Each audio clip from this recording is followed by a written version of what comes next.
Ngara numida wairam phongkiba pana pause deki maru eba pau khara khangasaraga miyamna khudo tamjike KCP Faction sing peacetalk dialogue process ta punna saruk yaminasi KCP PWG ge fact letterhead amasung signature sijinaba singi Aadhaar card amadi laifamna singba sing Politburo General Headquarter de leire mama mapa singna fajinduna warak pihau natravadi tha kharagi manungda ahakpa cherak pigani KCP PWG Politburo General Headquarter Central Peacetalk Committee ki chathariba dairo asida yekhai thugainaba siliba tailopsing khudakta lepiyo amasung KCP Faction sing peacetalk dialogue process asida PWG ga puna yamuinanaba January 2025 fawbagi matam pizare haine KCP PWG MC Unification PRO singkhingamna thadorakpa zero aman haire zero asin hai haukiba September thadagi hauraga India government gi lairiba agency singkudam oina Assam Rifles Intelligence Bureau IB amasung istelenga ki makhada laiba Law Enforcement Machinery CID Homga India lenga ki peace policy scheme gi makhada KCP PWG ga peacetalk maming oina palabada Homecoming for Peacetalk for Reconciliation haiba mingtholda tripartite talk ama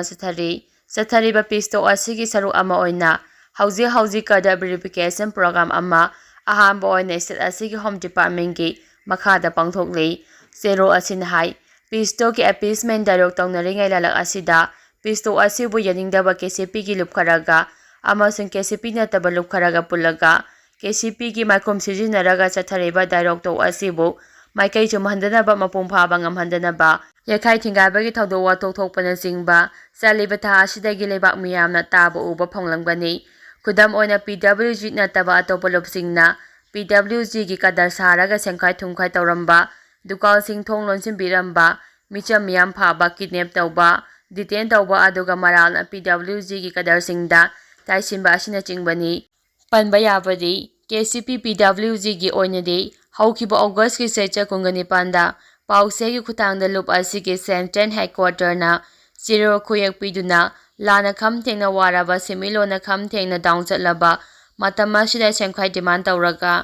lebak miyamda awaba amagi mathakta awaba ama hapchinba haibasi lebak masa tajada bali chani khanjaraga sengkhai demand tawba matam kaktana thingjing thakhrabani adubu lebak thiba thawdo amada October 18 da Imphal East ki Kiamgai makha lekai degi mayang lambam dana bikauba miyoi amma amasung Imphal West ki Nagapa Kangjabi Lairak-tagi Laikprakpam Jinisang kauba miyoi amaga Manipur Police na sengkhai thumkhai tarambagi maralda phagakkibadu PWG ki kadar natte miyamda KCP PWG saraga lana pawdamagi thaba asisu mari leinaba Law Enforcement Agency singna khudakta lepu peacetalk ki kada verification tawringai tanja asida asigumba impersonal haibadi khairambana atopolop amana khaiba aduga media da utpana PWG kadar on utpagi janabi asi chathariba peacetalk asi maikai chumhandanapani haibasi masana taksare asigumba thawdo asi PWG na haktengna lawi amasung makhatana PWG gi kadar sengkhai thumkhai ga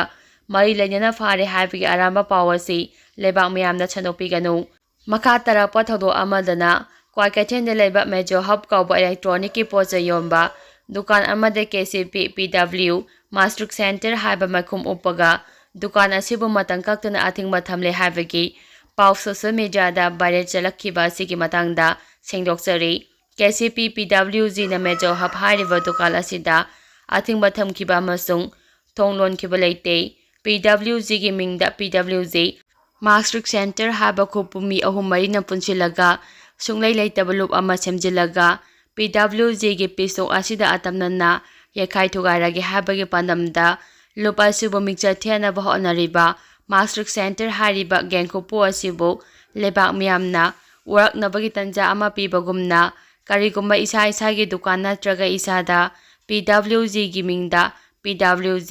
Mastruk Center gi mingthong sijinaduna semkhai thumkhai tawba laklabadi laklaba miui adu khudakta phajinbiu makha tarakpa oina October 18 da pause asida yaukhiba sovereign to unatana hiram amatada India lenga ka wari sanaroi haiba KCP PWG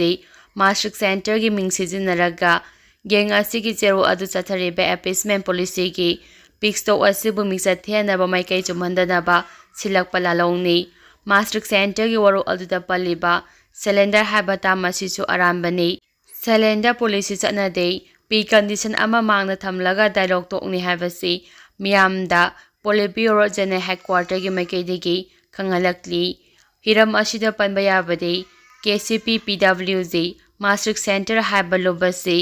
jaltamda leiraba sengkhoi thunghaida makok thonglaba mioi ahum mari na saba geng amani amasung geng asina tha khara sida PWG gi fact letter amasung signature na singba sijinaraga mapalagi lakpa infrastructure development company sing amasung minister singda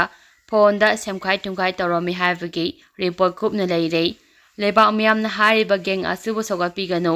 hariba mioi sing asigi aadhaar card leifamna chingba details sing politburo general headquarter da leirei mama mapa oibasingna masasing asibu fajanbiu warak pihau fajanbiba warak piba ngamdrabade lupa asigi military council MC na tha khara asigi manungda mioi sing asibu ahakpa cherak piragani KCP da leiba fraction sing asi masing yamangkhibadagi lebak miyamna KCP boy hek palakpada thajaba watpa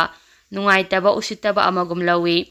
maram aduna KCP comrades singna amato oina punsinuna communist regime da Carrest society with no hegemony haba pandam amada sabminarasi makhatara popauda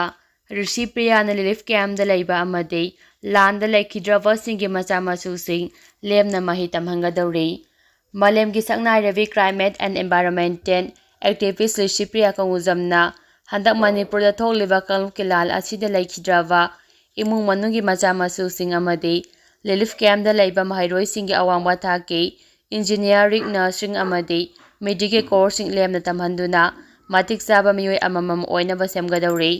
hariba khudong chaba si lareba imungi macha masu singdasu phangangani hairei khudong chaba si tonga tongamba professional course kaya maru oina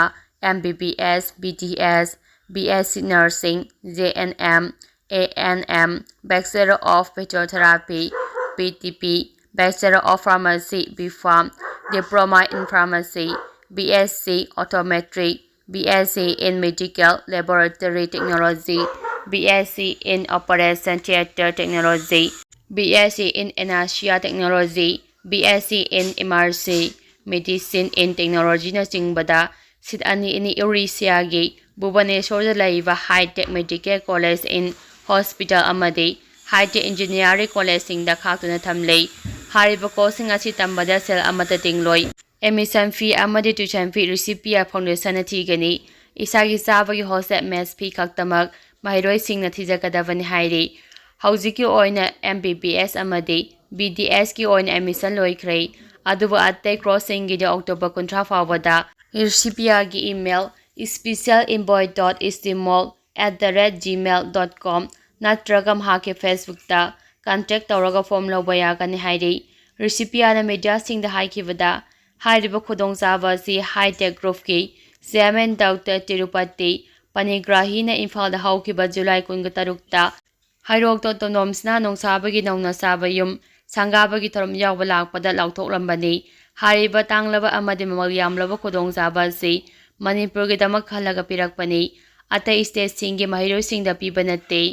masina Manipur ga lal asina awaba taraba miyam amadi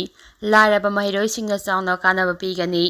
engineer ama oinaba honaba matamda lupa lakh 10 kun hena changi adubu masidi lupa ama tinglaga tamgadaba natte masigi tharwang asi ehakna miyamgi damak mating pangma ngamba hiram kharada ngamba tawjabani masina mahiroi kayagi tungi punsida anaba mangal ama piba ngamlagani laraba ko angi harabadi education khaktana ngamgani haine Rishipriya na phongdokhi media singna hangba wahangi pakhumpiraduna relief camp da leitaba mahiroi singi oinadi Chada Yankai admission amadi tuition fee foundation scholarship oina pigani tangkhai amana masana thijagani pire thabak tobo oiragana apumba phidagi Chada kun scholarship Manipur gi damo pigani haiki